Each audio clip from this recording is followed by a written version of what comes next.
Bonjour à tous, bienvenue à notre église. Je suis très heureux, soyez parmi nous ce matin pour louer notre Seigneur par l'adoration, par les chants. Avant de commencer par la louange, nous allons remettre ces instants de la main du Seigneur. Nous allons prier pour nos besoins. Nous allons prier aussi pour nos frères et sœurs qui sont malades et qui ne peuvent pas venir, mais qui peuvent nous regarder par l'intermédiaire de YouTube. Voilà. On va couper la tête, fermer les yeux, prier pour notre, afin que l'Esprit du Seigneur soit dans cette salle et que vraiment qu'il prenne tout et qui est la première place pour notre Seigneur. Merci Seigneur, encore c'est un privilège pour nous d'être là ce matin afin de louer, afin de glorifier. Merci encore pour toutes les bénédictions que tu vas nous donner Seigneur. Seigneur, vraiment Seigneur que tu puisses bénir ceux qui sont dans le besoin et ceux qui sont malades aussi et ceux qui ont perdu quelqu'un Seigneur. Vraiment Seigneur que tu les réconfortes là où ils sont Seigneur. Nous pensons spécialement à notre sœur Gladys. Merci encore Seigneur de pourvoir chacun de nos besoins. Tu connais nos manques, tu connais nos faiblesses Seigneur. Mais nous savons que tu es là à chaque instant, à chaque moment pour nous épauler, pour nous soutenir et pour nous relever si nous tombons Seigneur. Merci encore Seigneur pour cet amour, cette grâce infinie Seigneur que tu nous donnes en abondance Seigneur. Que nous ne méritons pas mais parce que tu nous aimes d'un amour éternel. Merci encore Seigneur parce que tu es 3 fois saint. Nous t'élevons et nous te glorifions au nom de Seigneur Jésus-Christ. Amen. Notre pasteur Cathy va nous mener dans la louange. Soyez bénis. Ce matin, nous sommes dans la joie parce que nous sommes ici de célébrer sa résurrection et son amour. C'est une grande joie d'être dans la maison de Dieu et en plus nous avons beaucoup de visites. C'est vraiment, nous sommes très honorés. Je vous invite à vous lever tous. Nous allons louer le Seigneur. Nous sommes encore dans le mois de la Pâque. Merci Jésus pour la croix. Merci. Tu es le Seigneur des Seigneurs, roi des rois. Ton nom est au-dessus de tout nom. Tu es ressuscité. Alléluia. Ce matin, nous voulons t'adorer avec tous les anges.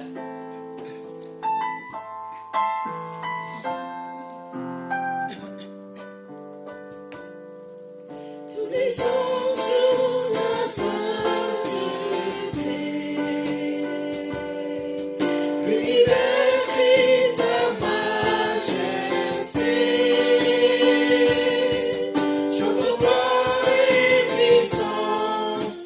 Dansez louange à l'agneau immolé. À l'agneau immolé. L'éternel reculé. Alléluia. Devant l'œuvre de la croix, Jésus. Devant l'agneau immolé. Et le sang versé pour moi. Tous les anges à sainteté. L'univers crie sa majesté. Chantons gloire et puissance. Force et louange à l'agneau immolé. À l'agneau immolé. De la vie qu'il a donnée. C'est merveilleux.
Peuple de Dieu, loue le Seigneur parce que notre Dieu est ressuscité. Jésus est ressuscité. Alléluia. Oui, Seigneur, nous te donnons gloire. Deux personnes voulaient réclamer la louange du Seigneur. Réclamons la louange du Seigneur. J'invite le frère Sangue à réclamer la louange du Seigneur. À toi la gloire, à toi l'honneur, Seigneur. Nous voulons encore élever ton Saint-Nom encore ce matin, Seigneur, parce que tu le mérites, Seigneur.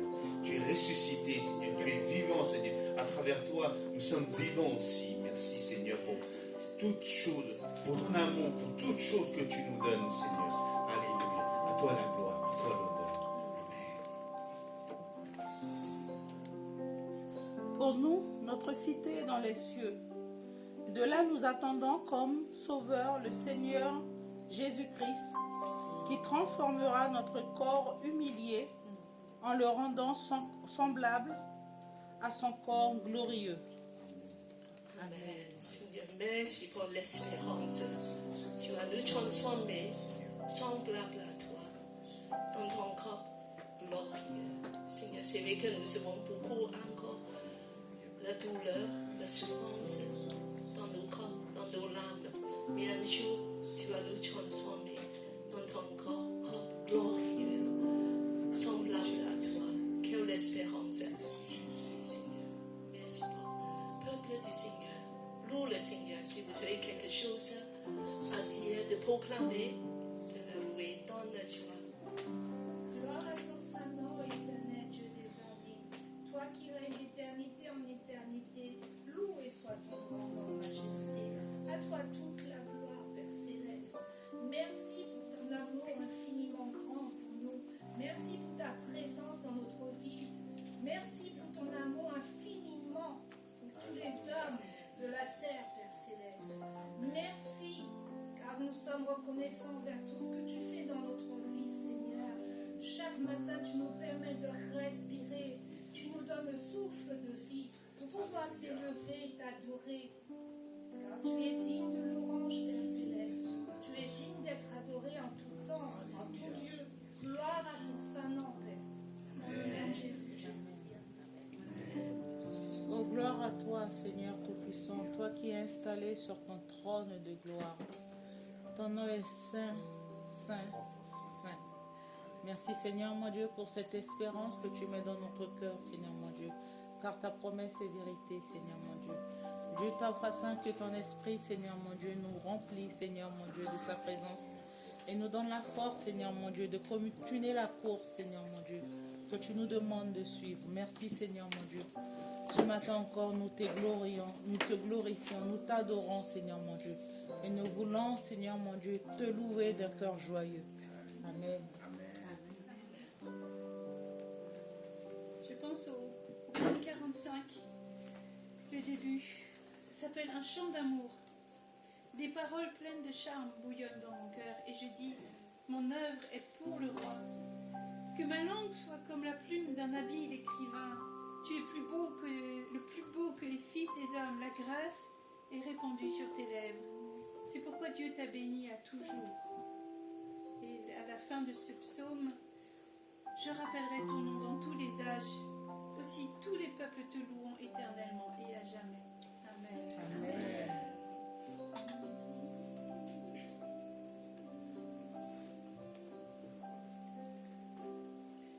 Reçois l'adoration, tu es le roi de gloire, notre victoire, digne du Seigneur, Emmanuel. Reçois l'adoration.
agneau de Dieu. Seigneur, nous t'aimons, nous t'adorons, nous élevons ton grand nom. Oui, Seigneur, sois glorifié et tu prends plaisir en nous. Oui, Seigneur, le plus beau chant pour toi. Et que nos cœurs est émus de ton amour. Oui, Seigneur, sois inspiré, oui, par la reconnaissance de nos cœurs. Alléluia. Prenez place. C'est dans cet esprit d'adoration et de l'amour. Nos cœurs résonnent les paroles le plus beau pour le Fils de l'homme. Tu es le plus beau des fils de l'homme. Et nous voulons offrir à toi louange, reconnaissance, mais aussi tout ce qui nous appartient. Pour les enfants, j'invite des personnes de l'accueil et de passer le corbeil. Sont-ils libres? Aucune obligation. C'est un cadeau d'amour pour nos seigneurs. Ce matin, sois encore là de recevoir notre amour pour toi. Reçois encore un lien. Reçois l'adoration. Tu es le roi de gloire, notre victoire.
Tout ce que nous amenons dans ta maison, c'est toi qui nous le donnes. Bénis les offrandes de cette journée et bénis tous ceux qui ont apporté dans ta maison. Ceux et celles qui n'ont pas pu apporter, Père, tu es le Père nourricier.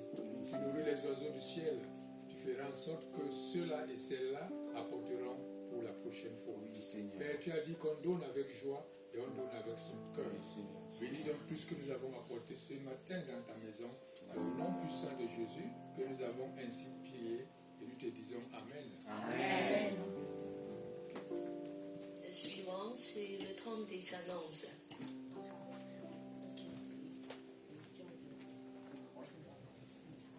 Bonjour à tous, bienvenue à notre église Elim. Je suis très heureux que vous soyez parmi nous ce matin. Vous qui êtes en présentiel et vous qui êtes à distance, soyez les bienvenus. Nous avons quelques annonces.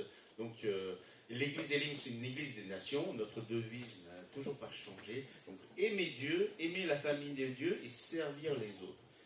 Et nous avons quelques annonces. Le temps que ça s'affiche. Donc ça, c'est le message. Tu as préparé des annonces? D'accord, on a sorti des annonces.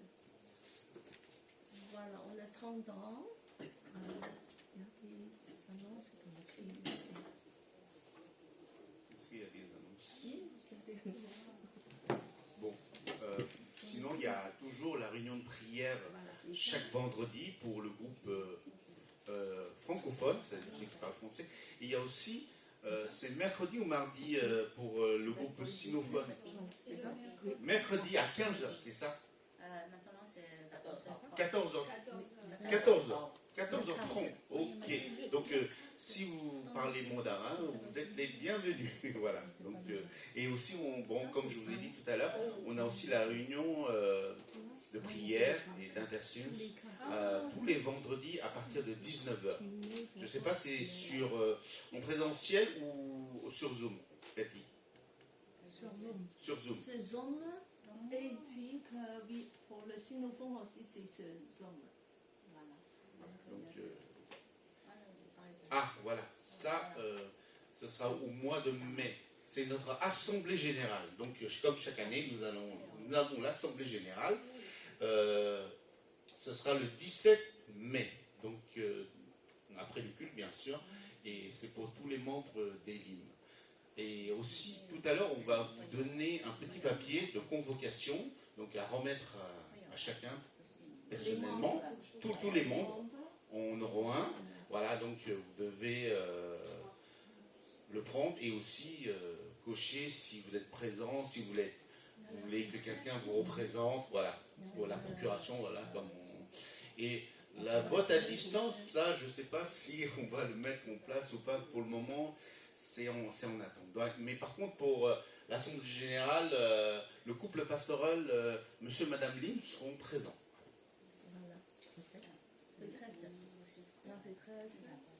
Ah oui, il y a aussi la retraite.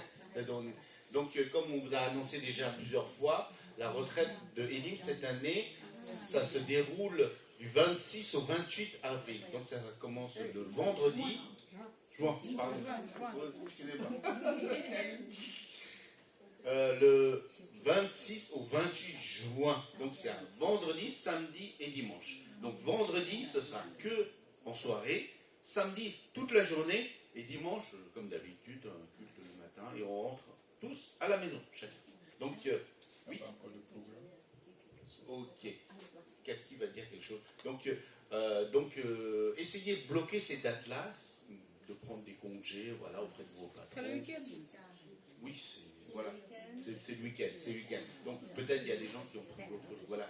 Planifiez ce moment, un moment privilégié pour cette communion fraternelle entre frères et sœurs. Voilà. Donc, si vous avez des questions, des suggestions, vous pouvez voir Cathy. Gladys, elle n'est pas. Nathalie, elle est là, je crois. Elle est là, ma sœur Nathalie. Et Gladys qui n'est pas là. Donc, voilà. Ou sinon, voilà. Je voulais juste dire que c'est un moment fort pour l'Église Elim. Ça fait longtemps qu'on n'a pas eu l'occasion de faire une retraite ensemble. Je vous invite de participer tous et de faire inscrire. C'est très, très important.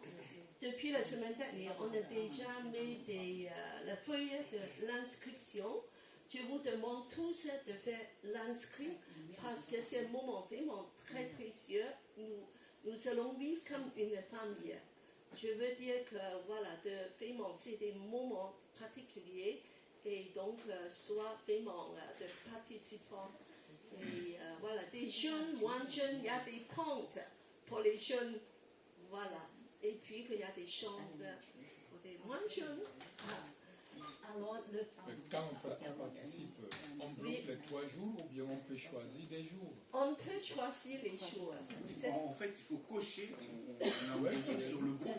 Vous cochez les jours où vous êtes présents. Voilà. Les jours où vous pouvez être là. Voilà. Mais entièrement, donc, nous avons donné des choix pour tous. Il y a ceux qui puissent venir seulement un jour ou 2 jours et en tout. On n'a pas encore décliné le programme par jour. Non, c'est la surprise. C'est la surprise. On ne va pas définir un programme. On a plein de bonnes choses. Sois assuré.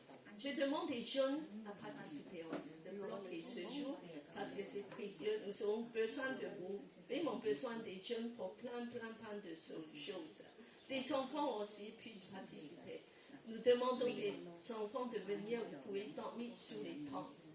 Voilà. Donc ça commence. Ça commence presque les vacances. C'est assez facile de venir en train. Hein. Vous pouvez venir soit par la gare Montparnasse, soit par la gare Saint-Lazare, soit par un bus qui part de la Défense, qui est direct. C'est assez accessible. Oui. C'est à côté de Mantes-la-Jolie, c'est ça? Oui, c'est entre Mantes et Houdan. Ah, Mantes et Houdan. Donc voilà. C'est à 20 minutes en voiture de Mantes-la-Jolie. Oui, un quart d'heure, et la même chose depuis Houdan. C'est très accessible. C'est assez facile. On viendra vous chercher. Bon, ceux qui viennent en voiture, c'est là, à Non, c'est Alors, à ça 13, je dépend crois. par où on arrive. Ça peut être la 13 ou la nationale 12. Voilà. Donc, il y a d'autres annonces, non? Oui, j'ai d'autres annonces. Non, c'est le parcours. Ah oui. Dimanche prochain, nous aurons notre parcours des disciples. Donc, on va étudier le chapitre 10 de Marc. Donc, voilà. Préparez-vous. Vous pouvez en amont lire le chapitre 10 de Marc. Voilà, pour ceux qui sont dans les groupes. Donc, si vous n'êtes pas dans les groupes, nous vous invitons à y participer pour l'enrichissement de votre connaissance de la Bible aussi et connaissance de notre Seigneur. Ensuite, le dernier. Ah, voilà, l'évangélisation. C'est Mais aujourd'hui. c'est aujourd'hui, après le culte. Donc, comme l'évangélisation, nous aurons, après le culte, un temps d'évangélisation pour ceux qui veulent participer au groupe d'évangélisation. Et aussi, nous aurons une répétition de louanges pour ceux qui participent à la louange. Voilà. Donc, comme dans Matthieu, il dit, allez, faites de toutes les nations des disciples et les baptisez au nom du Père, du Fils et du Saint-Esprit. Donc, je pense que c'est notre mission, voilà, de faire connaître la parole, l'évangile auprès de gens. En plus, nous, on est dans le 13e, donc Dieu nous a placés là pour qu'on puisse briller pour notre Seigneur. Amen. Amen. Alléluia. Donc, Donc, tous les troisièmes dimanches, c'est l'évangélisation. Je vous invite de participer. On m'a mis une table devant l'église. Ça sera très simple. On va juste faire comme ça. Pour ceux qui sont plus courageux, vous pouvez sillonner dans le coin, dans le quartier. Et c'est nos mandats de proclamer de bonnes nouvelles. C'est très important. Voilà. Donc, ce matin, nous avons des invités, des visites, premièrement, et nous sommes très heureux d'avoir des nouvelles personnes parmi nous. Est-ce que, alors, le frère à côté de la sœur Sylvine, bienvenue, sois le bienvenu. Merci. Voilà, donc,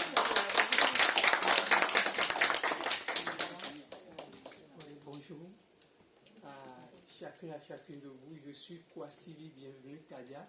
Je viens du Bénin. Je travaille dans une organisation appelée la Casa Grande Bénin qui s'occupe des enfants orphelins et abandonnés. très bien. Voilà, sois béni, vraiment bienvenue. Après, vous pouvez partager avec nous au ministère. Voilà. Et Donc, il est directeur de l'orphelinat et il y a aussi, tu peux expliquer, il y a aussi une école. On a aussi un complexe scolaire de la maternelle jusqu'au collège pour ces enfants que nous accueillons dans l'orphelinat et pour d'autres qui ne remplissent pas des critères d'être accueillis mais qui sont dans les communautés. Donc l'école est ouverte, ils viennent les matins, ils repartent les soirs et nous recrutons les enseignants et les professeurs pour les accompagner. Nous avons un autre programme de collecte et de valorisation des déchets solides ménagers. Donc nous collectons les déchets dans les ménages, nous les valorisons en compost, en charbon écologique et en biogaz. Et nous faisons aussi de l'agroécologie, la construction des latrines sèches. Il y a des jeunes qui n'ont pas pu terminer leur cursus scolaire, mais qui ont des compétences et des talents dans le domaine professionnel. Nous les recrutons aussi, sélectionnons et nous leur faisons apprendre les métiers verts, c'est-à-dire l'agroécologie, la construction de biodigesteurs, la production des cultures maraîchères. Donc voilà, et le Seigneur fait grâce. Amen. Vous pouvez nous partager tout ça après. Et vraiment que nous sommes très heureux, il y a des bonnes choses, des belles œuvres qui se passent dans le royaume de Dieu. Et sois le bienvenu encore, la sœur Sylvine. Vraiment un grand plaisir de vous voir. Et puis que nous avons aussi Sarah et son papa. Et Sarah, tu peux dire un petit mot. Bonjour, enchantée. On habite dans le quartier, on voulait juste rendre visite et voir ce qui se passe à côté de chez nous. Merci pour votre accueil. Et le nom de ton papa? Nabil. Voilà, sois le le bienvenu. On est très contents. Sois le bienvenu, fais comme chez vous. Alors ce matin, nous avons aussi, voilà, Sylvaine. Sylvaine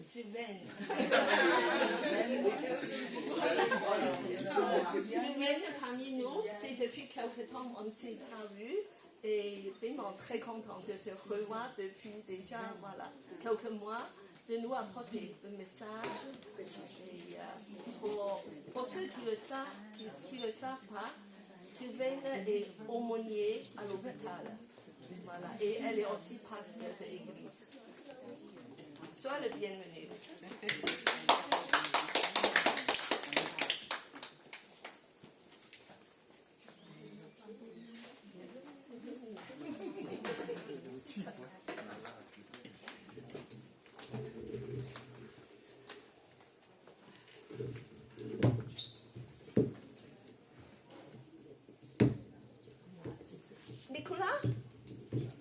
Nicolas? On va demander des jeunes pour tout ce qui est.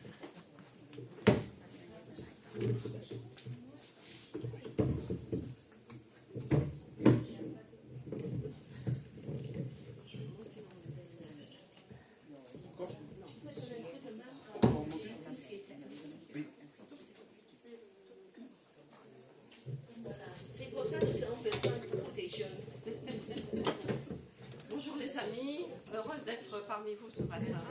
Comme le disait Cathy, ça fait un petit moment quand même qu'on ne s'est pas vu, mais toute bonne chose, c'est une bonne chose de vous retrouver, de voir que le Seigneur est fidèle et que vous êtes là, voilà, fidèle et persévérant à suivre le Seigneur. Voilà, c'est notre privilège, nous les enfants de Dieu, de continuer la route, voilà, fidèlement à notre Église, tellement important.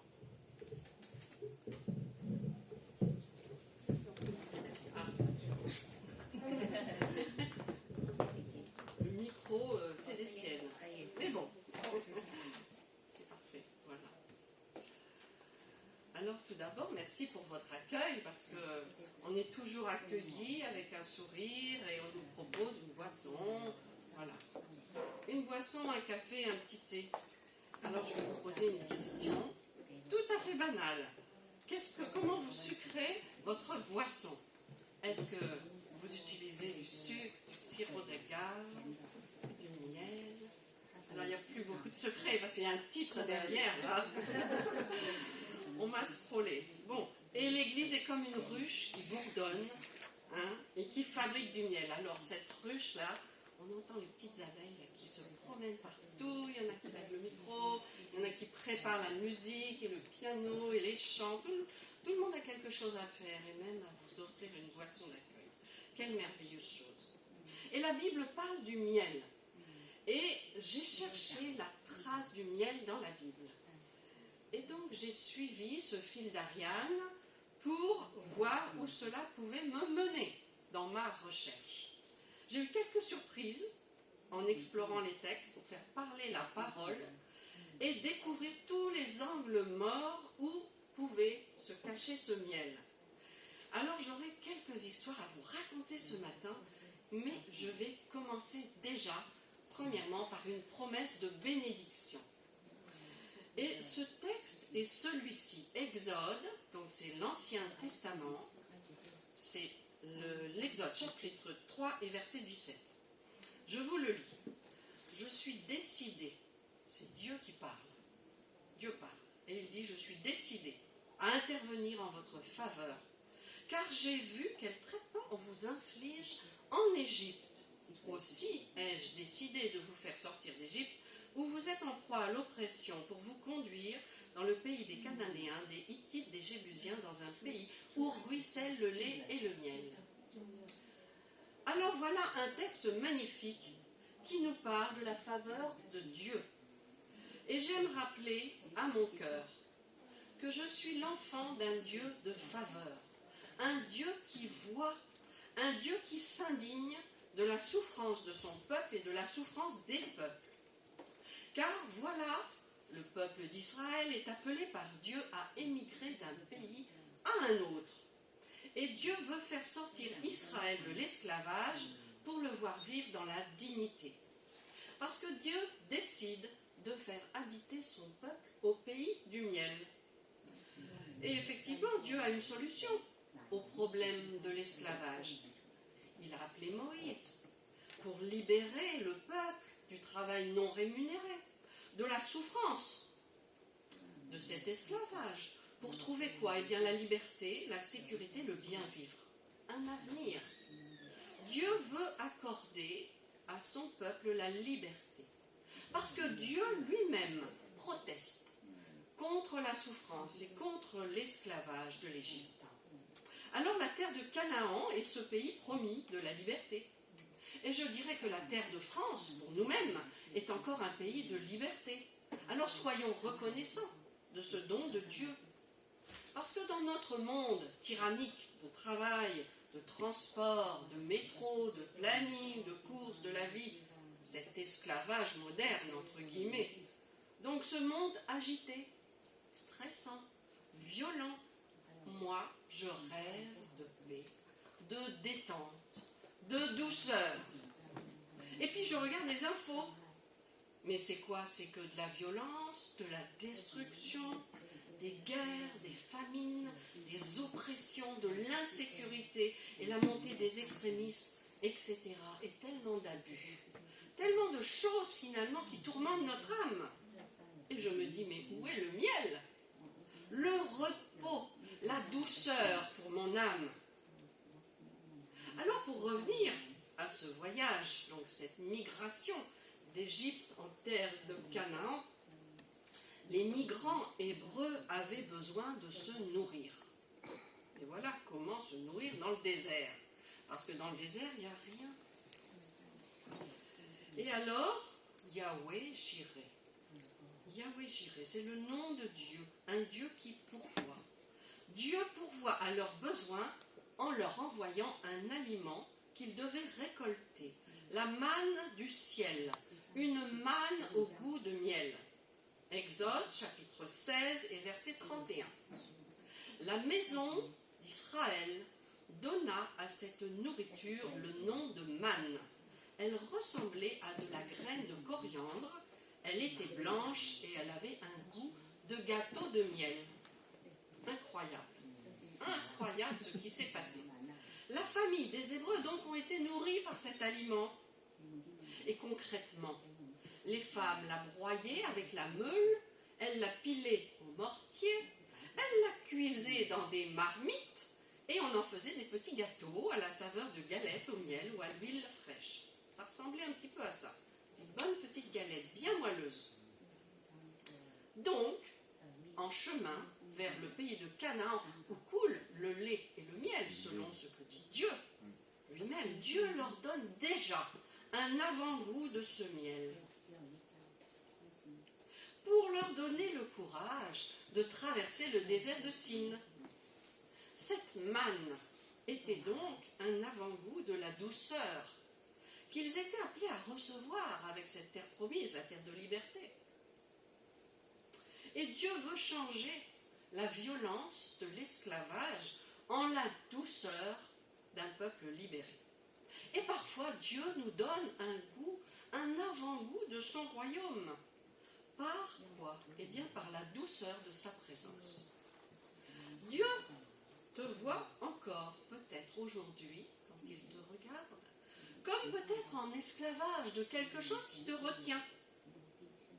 Pourtant, déjà ici-bas, il veut te donner sur terre un avant-goût de la douceur de son royaume, ce miel. Dieu voudrait te faire goûter quoi? La douceur de son pardon, la douceur de son amour et la douceur de sa compassion. De sa compassion. Dieu te voit comme cela, mais il te tend la main. Alors qu'est-ce que ça veut dire? Cette manne s'appelait manne-u, M-A-N-H-U. Et ce mot, ces deux mots, ça veut dire, ça signifie qu'est-ce que cela? Qu'est-ce que cela? Alors, à quoi ressemblait cette manne? Elle ressemblait à une petite graine de coriandre, elle avait l'aspect du bdellium, qui est une gomme résine. On l'appelait aussi la manne du ciel. Et diverses plantes fabriquent exsues d'une gelée analogue à la manne. Et diverses substances portent le nom de manne, donc au goût sucré. Et ces exsudations, quand même, se font spontanément ou à l'aide d'incisions sur les feuilles ou au travers de l'écorce des jeunes rameaux.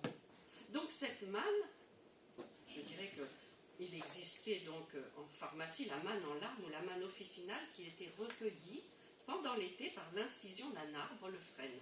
Mais la manne des Hébreux ou la manne du mont Sinaï résultait de la piqûre d'un insecte, je vous cite son nom, Coccus manibarus, sur un arbre, le tamaris. Donc, il y a bien une relation de cause à effet dans cette manne. Et cette manne est riche en sucre. Et les Arabes de cette contrée en faisaient aussi leur nourriture. Voilà ce que nous disent les dictionnaires. Alors la manne du ciel était vraiment semblable à une pluie céleste. Le matin, quand la rosée se fut dissipée, il resta sur le sol des petits grains semblables à de la gelée blanche. Le peuple s'écria « Manne où? Qu'est-ce que cela ?» Et Moïse répondit « C'est le pain que l'Éternel vous a donné. » Le 6e jour, les femmes ramassaient une quantité double. Et le 7e jour, le jour du sabbat, il n'y en avait pas. Zéro. Rien. Et Dieu lui-même montrait l'exemple aux hommes du respect du sabbat. Incroyable. Alors ce signe souligne évidemment l'intervention divine, la providence. C'était donc bien un miracle, prouvant que Yahweh nourrissait son peuple. Ce qui me rappelle aussi ce verset du Nouveau Testament où Jésus dit « Je suis le pain vivant qui descend du ciel. » Amen. Il a donné sa chair et son sang comme sacrifice expiatoire pour le pardon, notre pardon. Et comme tout Israélite devait ramasser la manne chaque matin, le croyant doit se nourrir, cherchant auprès de Dieu sa nourriture jusqu'à être rassasié. C'est tellement important. D'où aussi l'importance de la Sainte Seine qui nourrit notre foi. Alors je pose une question. Comment un aussi petit grain, pouvait-il nourrir un si grand peuple et le garder en bonne santé pendant si longtemps? Ça a quand même duré 40 ans l'errance dans le désert. Hein? Alors je souligne une première vérité biblique. Dieu aime faire de grandes choses avec de si petits ingrédients. De grandes choses avec de si petits ingrédients. 1 Corinthiens 1, 27. Dieu a choisi ce qui est faible dans le monde pour faire honte à ce qui est fort. Dieu a choisi ce qui est vil dans le monde. Excusez-moi, ça vient de sauter. Ce qu'on méprise, ce qui n'est pas, pour réduire à rien ce qui est, de sorte que personne ne puisse faire le fier devant Dieu. Dieu a porté son choix sur ce qui n'a aucune noblesse et que le monde méprise, sur ce qui est considéré comme insignifiant pour réduire à néant ce que le monde estime important. Voilà la traduction de 1 Corinthiens 1, 27. Donc Dieu aime prendre les choses folles du monde pour confondre les sages. Alors si nous, les femmes, nous nous sentons petites et fragiles, aussi petites peut-être parfois qu'un grain de manne, on doute, aussi peut-être insignifiantes qu'un grain de moutarde, nous pensons, mais personne ne peut faire quelque chose avec un si petit grain. Manne où? Qu'est-ce que c'est que ça, cette petite femme? Et pourtant, voilà la preuve du contraire, un aussi petit grain va nourrir autant de monde. Alléluia. Sortons de nos doutes, de nos complexes et vivons une restauration spirituelle. Alors Jean chapitre 6 et au verset 36. Jésus dit « Je suis le pain vivant qui est descendu du ciel ». Jésus, le Messie, est le Verbe de Dieu. Et le cœur de Jésus est rempli de douceur. Il est écrit que Jésus était doux et humble de cœur. Deutéronome 32, 13. Dieu a fait monter son peuple, Israël, Sur les hauteurs du pays, il les a nourris des productions des champs, il leur a fait goûter le miel qui s'écoulait au creux du rocher. Goûtez et constatez que l'Éternel est bon. Cherchez à goûter réellement sa présence. Donc c'est la présence du Saint-Esprit qui nous donne une paix durable. Et on en a besoin dans notre monde. Le miel de sa présence nourrit notre âme, la sort de sa sécheresse, de ses interrogations, de ses questions, de ses doutes. Alors là, je vais vous raconter une histoire biblique qui se situe dans l'Ancien Testament. Et c'est l'histoire qui se trouve dans les Juges, au chapitre 13, versets 2 à 5, la mère de Samson. Qu'est-ce que c'est que cette histoire? Dans cette autre histoire, donc, on trouve du miel. C'est l'histoire de Samson. Donc, tout d'abord, nous voyons une dame, une femme, la femme de Manoach, et cette femme était stérile. Mais il se passe quelque chose, une intervention dans sa vie, une intervention divine, et elle tombe enceinte par la volonté de Dieu, et cet enfant va naître. Mais ce n'est pas du tout une histoire ordinaire. Elle reçoit la présence d'un ange qui visite sa mère et qui lui dit ceci: tu vas devenir enceinte, tu enfanteras un fils, et maintenant ne bois ni vin ni liqueur forte, ne mange rien d'impur, parce que cet enfant sera consacré à Dieu dès le ventre de sa mère jusqu'au jour de sa mort. Donc c'est une naissance particulière, un enfant mis à part pour l'œuvre de Dieu. Alors il s'agissait là, dans l'Ancien Testament, d'un vœu, c'était le vœu de Naziréa. Un enfant consacré à Dieu dès sa naissance, il ne devait pas boire du fruit de la vigne.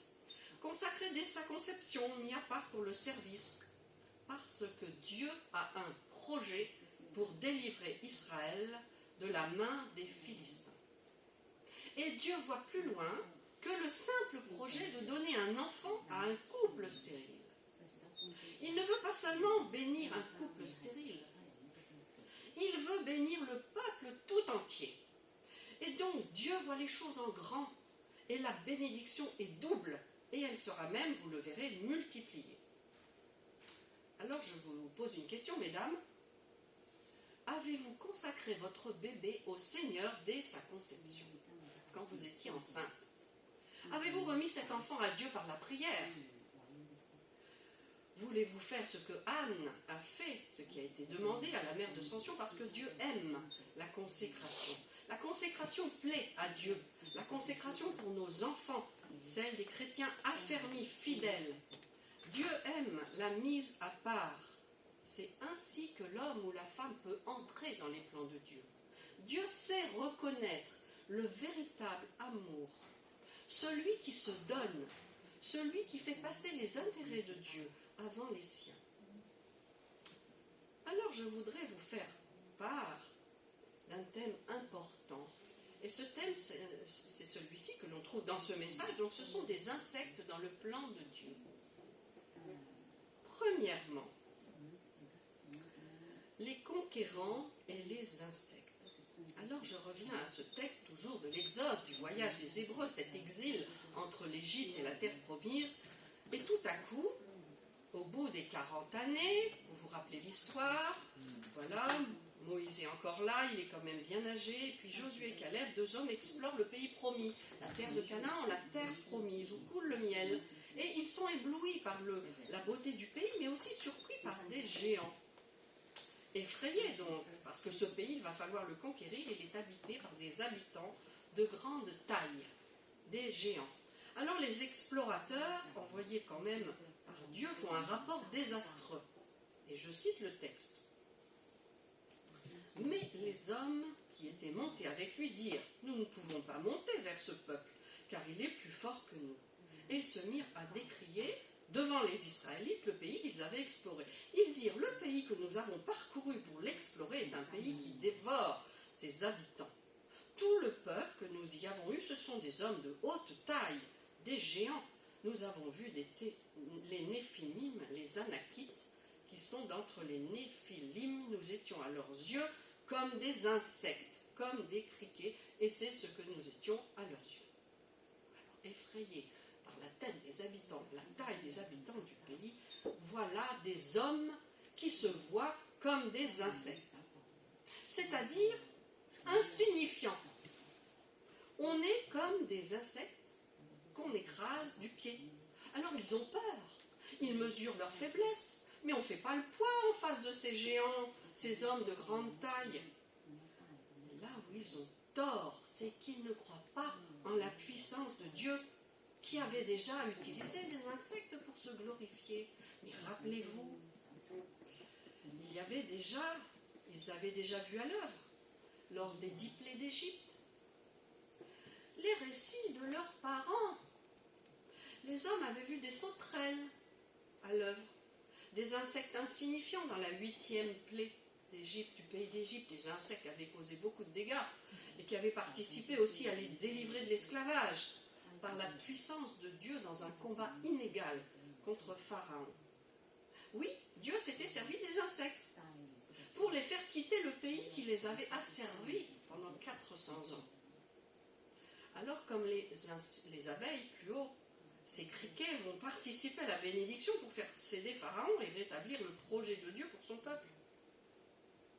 Alors qu'est-ce que ça me dit, moi, femme moderne du XXIe siècle bientôt, pour nous-mêmes, si pour vous-mêmes, pour vous mesdames, pour vous mes frères, si nous sentons nos limites, si parfois nous nous sentons pas utiles, pas capables, trop petits ou trop insignifiants, rejetons nos lâchetés, nos replis, nos complexes, avançons sur la voie tracée dans le dessein de Dieu, parce que nos refus ou notre paresse, peut-être nos replis ne sont pas validés si Dieu nous demande d'agir et de bénir.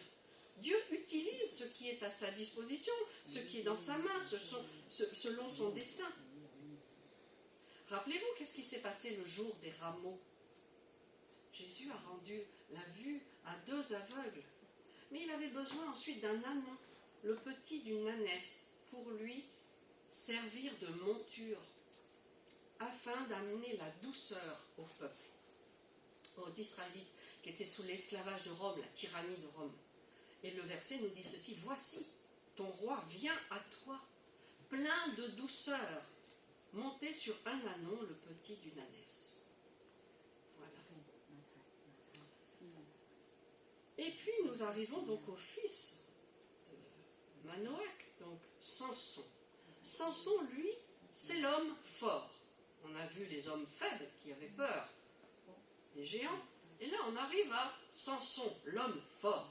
Parce qu'une fois adulte, Samson va être confronté à quelque chose de terrible. Tout d'abord, le combat de Samson. Alors Samson descendit avec son père et sa mère à Timna. Quand ils arrivèrent aux vignes de Timna, voici un jeune lion rugissant vint à sa rencontre. L'esprit de Dieu, l'esprit de l'Éternel, saisit Samson. Et sans avoir rien à la main, Samson déchira le lion comme on déchire un chevreau. Il ne dit pas à son père et à sa mère ce qu'il avait fait. Il descendit et parla à la femme, et elle lui plut. Et quelque temps après, il se rendit de nouveau à Timna pour la prendre et se détourna pour voir le cadavre du lion. Et voici, il y avait un essaim d'abeilles et du miel dans le corps du lion. Donc les abeilles sont venues coloniser la carcasse du lion mort et y déposer un essaim, y produire une ruche et du miel. Ce qui nous montre encore que Dieu se sert des insectes, c'est-à-dire des choses insignifiantes, pour y apporter la vie. Quelle est la valeur d'une abeille? Elle est si petite, on la voit à peine. Elle vole dans l'air, elle ne nous dérange pas, on l'aperçoit et pof, elle a disparu. D'accord. Et pourtant, les abeilles participent à la bénédiction en fabriquant ce miel. Job nous dit ceci: interroge les bêtes, elles t'instruiront. On se rappelle ce que je vous ai dit, que Samson a été mis à part pour le service de Dieu. Il était sous le vœu du naziréat. Donc, il ne devait pas boire ni manger du fruit de la vigne. Et il me semble quand même qu'il n'aurait pas dû forcément mettre les pieds dans la vigne, car en pleine campagne, s'il avait été en pleine campagne, il aurait pu voir arriver le lion de loin. Et puis on examine la réaction de Samson. Et face à ce lion, Samson a-t-il eu peur? Lorsque Jésus a été tenté dans le désert, il était lui aussi avec les bêtes sauvages, et les anges le servaient. alors c'est jamais plaisant de rencontrer des fauves. Dites-moi. Moi, je préfère les rencontrer derrière le grillage du zoo, hein, parce que les fauves, ils nous font naître en nous un réflexe primitif de peur profonde, d'angoisse. Et ce lion en colère, c'est quoi? Ah, c'est le péché, c'est les mauvais désirs, c'est le trouble, c'est la peur, c'est les angoisses, c'est tout ce qui nous tourmente. Alors, face à ce jeune lion énervé, 2 réactions sont possibles. Prendre ses jambes à son cou, c'est quand même risqué parce que le lion aussi, il court. Ou bien se retourner et combattre. Mais sans couteau, comment on va faire? Un lion qui surgit de nulle part. Il n'est pas préparé. Samson ne s'y attend pas. Il est désarmé. Il n'a rien dans sa main, aucune arme. Il est coincé. Alors Samson démontre un incroyable courage. Il en sort vainqueur. Et ce combat inégal me parle de la fragilité humaine. Nous-mêmes, l'homme, la femme, on est appelés à se dépasser, à se surpasser, car parfois on n'a pas le choix. Samson est cet homme désarmé, comme l'humanité, surpris dans sa vulnérabilité d'être humain. Parce que l'être humain, il souffre. Samson n'a rien dans la main, mais il a un joker. L'homme, le croyant, le chrétien, a quelque chose de plus. Il est loin de l'Esprit Saint. C'est-à-dire qu'il a fait une rencontre avec Dieu. Donc l'Esprit de Dieu le saisit, dit le texte. Dieu prouve sa fidélité, sa faveur. Samson, rempli de courage, va combattre ce lion à main nue. Dieu avait mis Samson à part pour un ministère particulier, et c'est le Saint-Esprit seul qui lui donne la victoire, et c'est son premier combat. Et c'est aussi sa première leçon.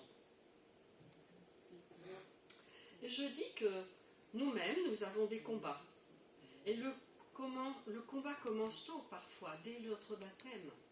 Le lion rugissant peut nous surprendre dans notre fragilité humaine, dans notre vulnérabilité. Nous nous sentons désarmés, nus, les mains vides. Tu penses que tu n'as rien dans ta main, mais n'oublie pas le joker. Va chercher la présence de Dieu, réfugie-toi dans sa présence, il te bénit. Nous sommes dans un combat obligé, un combat inégal, un rendez-vous obligé, mais Dieu est là. Et la présence de l'Esprit de Dieu fait toute la différence, parce que Dieu chasse la peur du lion lâché à nos trousses. Alors je dirais, quelle est ton attitude dans cette vie? Vas-tu oser prendre le risque de faire confiance à Dieu, prendre courage malgré ta faiblesse? Oui, j'ai eu peur, car je me sens comme une sauterelle. Mais je demande à recevoir la paix de Dieu pour apprendre à ne plus avoir peur. Et c'est une leçon difficile. On voit une tension, une opposition marquée entre avoir confiance en Dieu, en ses acquis, ou justifier sa peur. Quelle mentalité est la mienne? Quelle est mon attitude face à la vie? J'accepte de combattre, oui, parce qu'ensuite je verrai la victoire. Alors après le combat de Samson, je veux vous parler du silence de Samson. Parce que dans ce texte, il nous est rapporté qu'il ne dit rien à ses parents, à ses proches. Pourquoi? Et parfois, dans certains cas, le silence est d'or. Je ne voulais pas inquiéter ma mère. Elle ne savait pas que j'avais risqué ma vie. J'aurais pu être blessée par ce lion. Et oui, les cicatrices du combat. Le texte ne nous dit pas si Samson a reçu un coup de patte ou s'il a été un peu mordu, on ne sait pas. Mais il ne se plaint pas, il continue sa route. Et puis la bénédiction de Samson, parce qu'en repassant par là, quelque temps plus tard, voilà qu'il fait une découverte improbable. C'est complètement inattendu. Là où il avait déchiré le lion en colère, le lion de la colère, il découvre le miel de la douceur, le miel de la bénédiction. Là où il ne s'y attendait pas. Et puis, Samson partage simplement ce qu'il a dans ses mains. Il partage sa bénédiction avec ses parents. Waouh!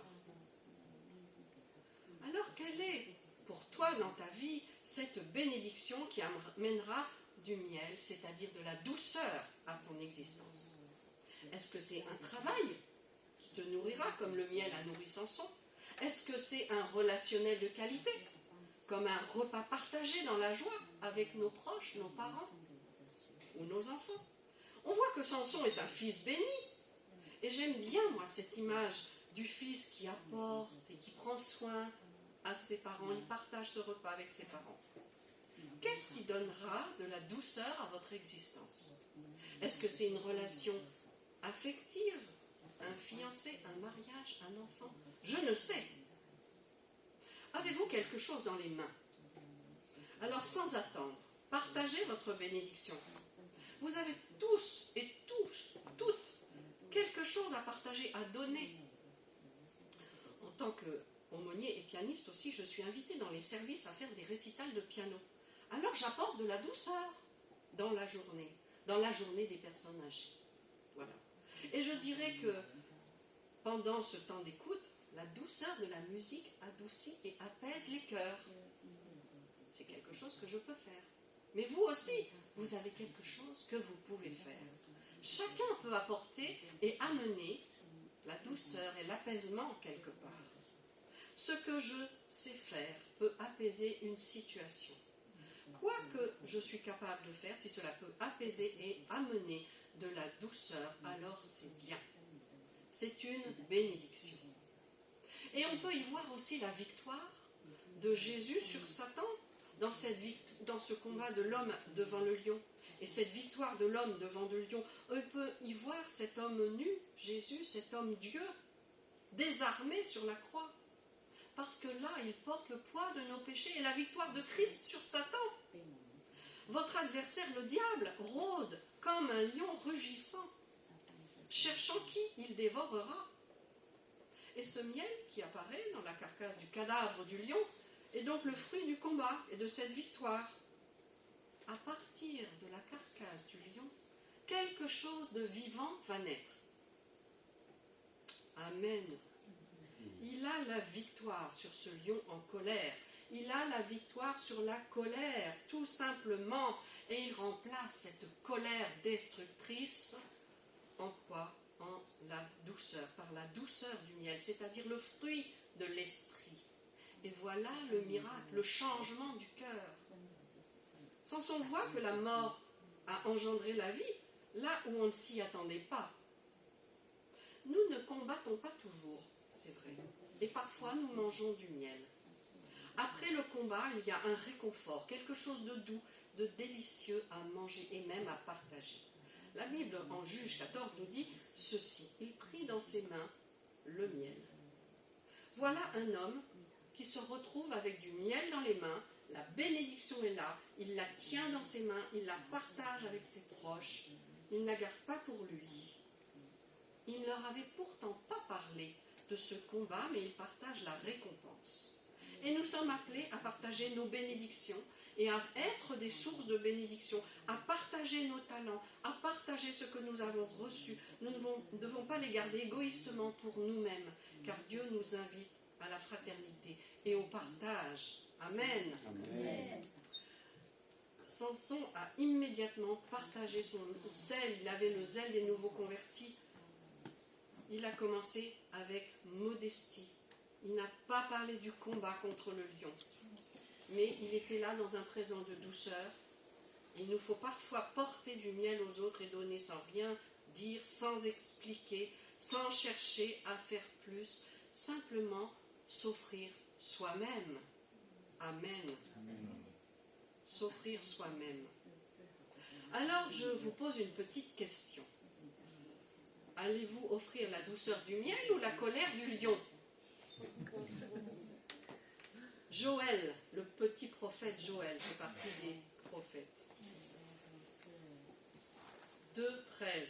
Déchirez vos cœurs et non vos vêtements et revenez à Dieu, à l'Éternel. C'est-à-dire que déchirez le lion de la colère, déchirez votre cœur et recevez le miel, la douceur de Christ. Amen. Alors mon troisième point, après l'histoire de Samson, c'est le miel dans les relations sentimentales. Et je vais vous donner 2 exemples qui sont issus de 2 textes de la Bible, tellement importants. Alors le premier, c'est un avertissement, un conseil. On le trouve dans Proverbes, chapitre 5 et verset 3. Car les lèvres de l'étrangère distillent le miel, et son palais est plus doux que l'huile, mais à la fin, elle est amère comme l'absinthe.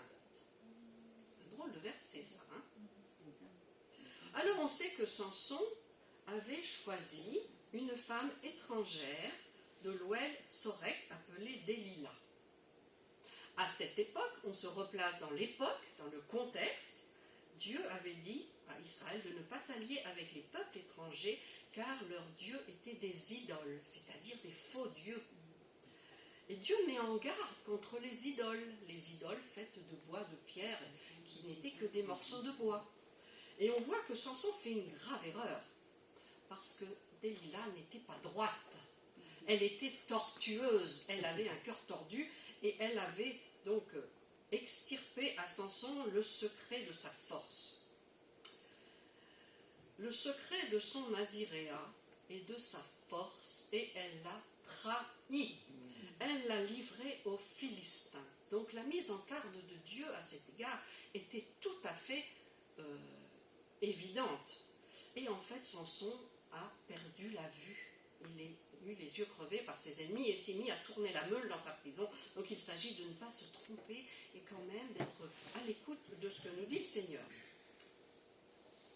Et le péché donc de désobéissance s'est retourné contre Samson.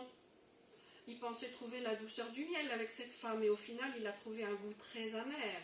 Un dégoût, il est devenu écœuré, tellement écœuré, perdu la vue, rendez-vous compte, mis en prison à tourner la meule. Donc la tentation n'est pas un péché, mais céder à la tentation du péché peut nous conduire à la mort ou nous conduit à la mort.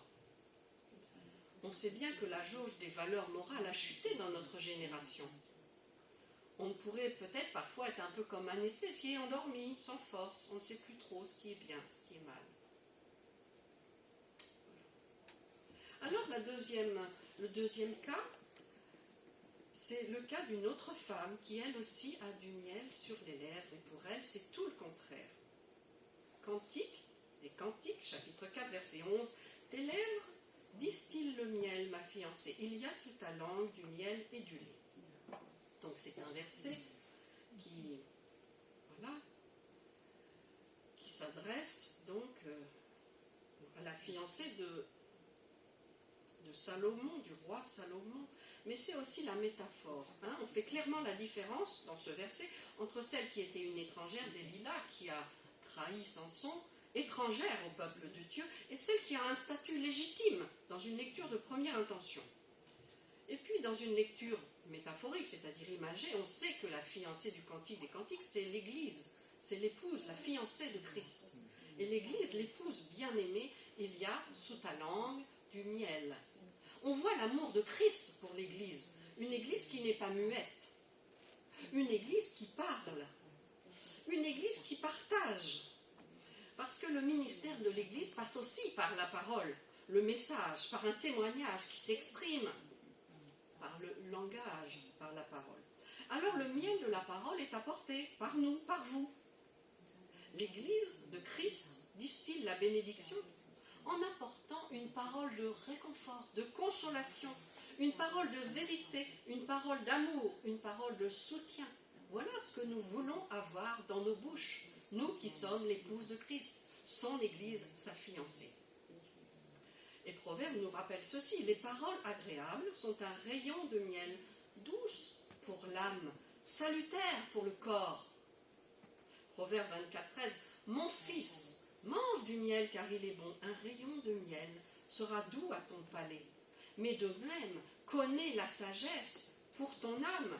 Si tu la trouves, la sagesse, il est un avenir, ton espérance ne sera pas anéantie.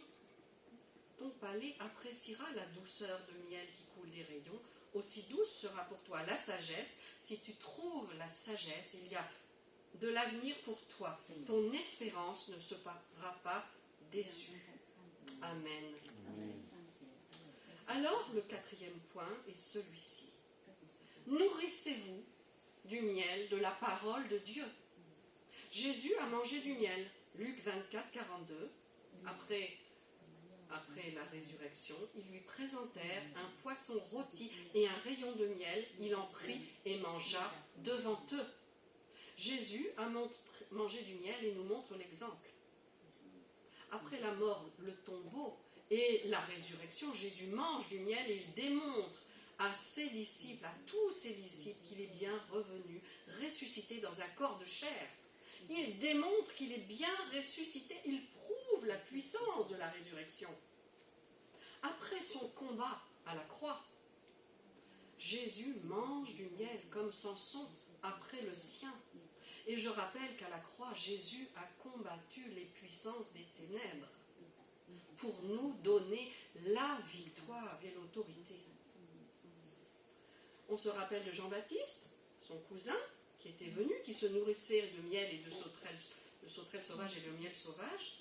Son ministère puissant consistait à prêcher et à baptiser les gens dans le Jourdain pour préparer le chemin du Seigneur. Voilà encore des insectes dans le plan de Dieu. Pour Jean-Baptiste, un verset donc qui réunit le miel de la parole qu'il prêchait et les insectes. Effectivement, cela nous parle et nous montre qu'il faut se nourrir nous-mêmes avant de nourrir les autres. Et puis, le prophète Ézéchiel, qui lui est un grand prophète, qui a goûté le miel de la Torah, du livre, des textes sacrés. Ézéchiel, chapitre 3, verset 3. J'ouvris la bouche et il me fit manger ce rouleau. Il me dit, fils de l'homme, mange ce que tu trouves, mange ce rouleau et va parler à la maison d'Israël. J'ouvris la bouche et il me fit manger ce rouleau. Il me dit, fils de l'homme, nourris, remplis ton ventre de ce rouleau que je te donne. Je le mangeai, il fut dans ma bouche, doux comme un miel. Quel exemple pour le croyant. Celui qui cherche Dieu va le trouver, mais celui qui cherche Dieu doit manger cette parole de vie. C'est ainsi qu'il rencontre Dieu, c'est ainsi qu'il rencontre le Seigneur. Amen. Mais à quoi est utile ce miel? Eh bien, deux choses. Premièrement, nous donner le discernement et deuxièmement, nous justifier. Alors j'en arrive au premier point. Nous donner le discernement. 1 Samuel, chapitre 14, verset 25. Le miel utile pour éclairer les yeux. Jonathan, ami du roi David, faisait partie d'une troupe de guerriers et de combattants fatigués.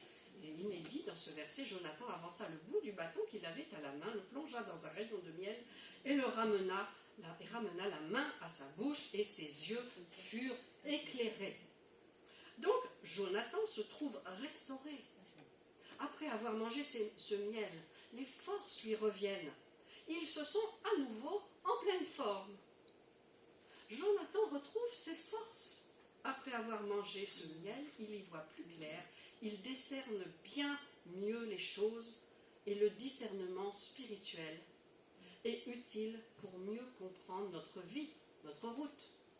On en a besoin du discernement spirituel. Lorsque tu es fatigué ou découragé, plonge tes regards dans la parole de Dieu afin d'y trouver une consolation et afin que ta vision spirituelle s'améliore. Nous commençons à comprendre, à discerner ce que Dieu veut pour nous. Le miel de la parole nous sert à ouvrir notre intelligence, à solutionner nos problèmes. Et le deuxième point, c'est nous justifier. Le jugement de l'Éternel est plus doux que le miel. Psaume 19. Les jugements de l'Éternel sont vrais, ils sont tous justes. Ils sont plus précieux que l'or, que beaucoup d'or fin. Ils sont plus doux que le miel, que celui qui coule des rayons. Et puis, viens, Proverbe 17, verset 2, viens prononcer le jugement qui me rendra justice. Que tes yeux voient où est le droit. Examine mon cœur et prouve-moi pendant la nuit. Tu ne trouveras rien à me reprocher. J'ai décidé de ne pas pécher en parole. Et quoi que fassent les autres hommes, tes paroles m'ont retenu loin de la route des violents. Donc on voit le roi David qui s'éloigne des hommes violents et des hommes qui en veulent à sa vie et qui cherchent à le tuer.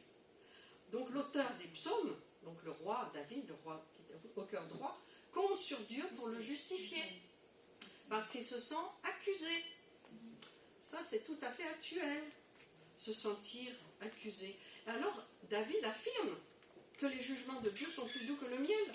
Le futur roi David, il est victime de la colère de Saül, qui cherche à le tuer. Voilà, il compte sur Dieu pour le justifier. Il sait que Dieu l'a choisi et que son combat vient des circonstances. Il fuit cette violence. Il n'a jamais souhaité subir cette guerre. Alors il se réfugie dans la justice de Dieu et dans son jugement. Il y a tellement de guerres injustes. La guerre en soi, elle est injuste. Et mon 5e point est celui-ci, toujours basé sur la parole de Dieu, en Jérémie 41. Avoir une provision de miel peut vous sauver la vie. Alors je vous résume l'histoire parce qu'elle est un petit peu longue, mais vous prendrez peut-être le temps de la relire dans la Bible. Le prophète Jérémie est parti en exil à Babylone. Donc, il est un temps dans l'histoire où le peuple a été exilé en exil à Babylone.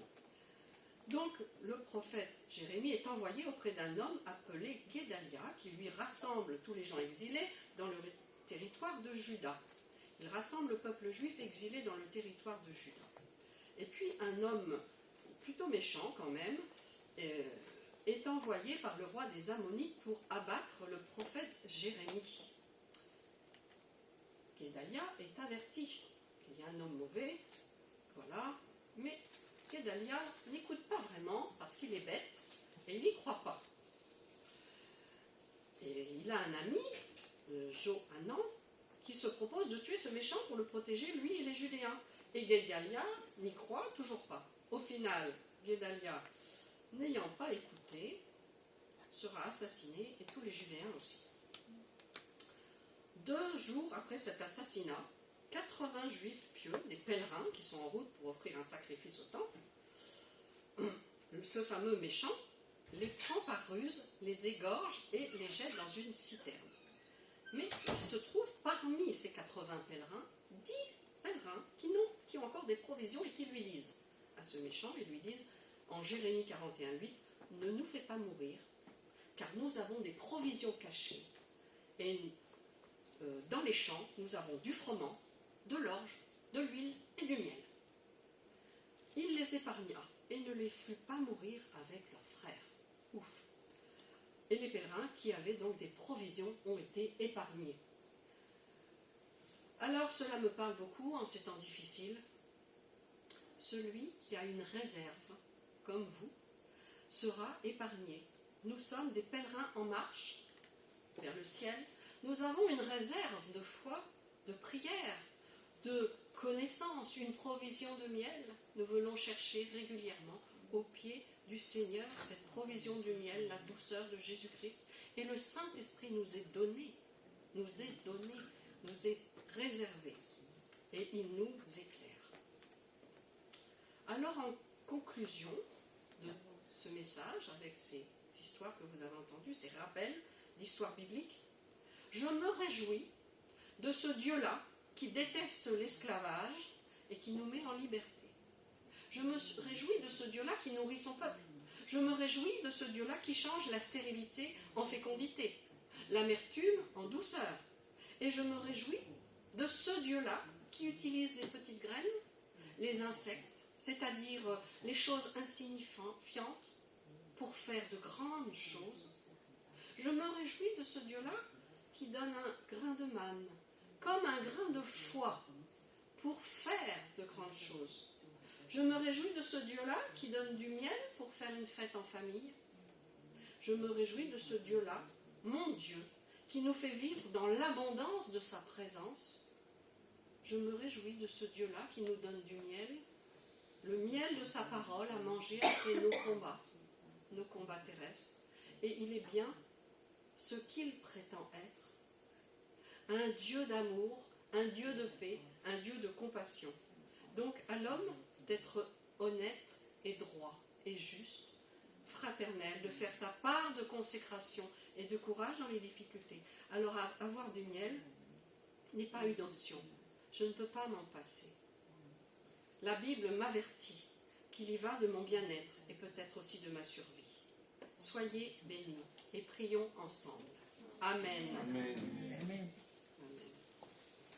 Quelqu'un, Cathy, peux-tu désigner quelqu'un pour prier, pour clôturer ce message? Merci. Seigneur, merci pour ce message. Tu es vraiment le douce, le miel de nos vies. Oui, Seigneur, c'est vrai que combien parfois la vie est remplie de la souffrance, de l'incertitude, de difficultés, de maladies et de doutes. Mais Seigneur, tu es venu à nous. Oui, avec ta main, tu nous as donné la parole de vie. Et tu as partagé toutes ces douceurs, oui Seigneur, dans ton amour. Seigneur, avec toi, on puisse confronter beaucoup de choses et emporter la victoire. Mais c'est avec toi, oui Seigneur, il y a abondance de joie devant ta face. Et le miel et la provision sont en abondance.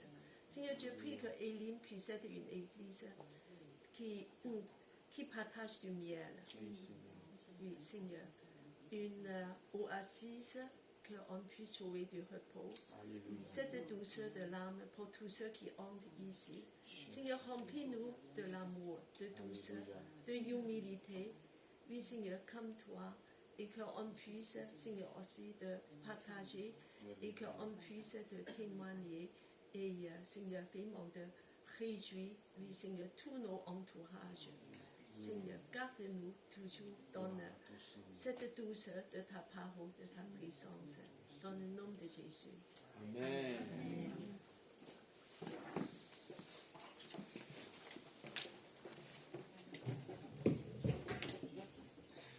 Merci Pasteur pour ce message. On se donne rendez-vous dimanche prochain pour le culte. Donc le culte d'aujourd'hui est terminé. Soyez bénis et au revoir.